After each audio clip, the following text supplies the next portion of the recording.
Hi, come with me as I go to CRM training with my batchies. Yes. Hi to my Jessica Marie naman over there. At dahil dyan, let's start my day with getting this coffee. Ganon. Ang happy ko ngayon kasi ngayon lang ako nagkaroon ng recurrent na training. Nakasama ko yung ibang mga kabatch ko.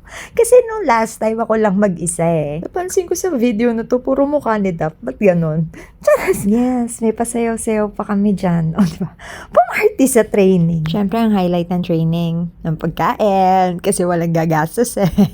O, diba? Sarap yan. So, after namin kumain, ayan, pumunta muna kami sa AOC kasi bibili daw sila ng bread. So, sinamahan ko na din sila. O, diba? Then, after that, ayun, uwian time na. So, I have to say goodbye na to them. Kasi pupunta naman ako ng SM Sukat. Wala talaga akong bibilin para sa sarili ko. Ang bibilin ko lang dito, yung ibinubudol sa akin ng anak ko. Dumaan lang ako dito para mag-fit check. Pero ayan, sumakses naman ako at nabili ko na yung kailangan ko.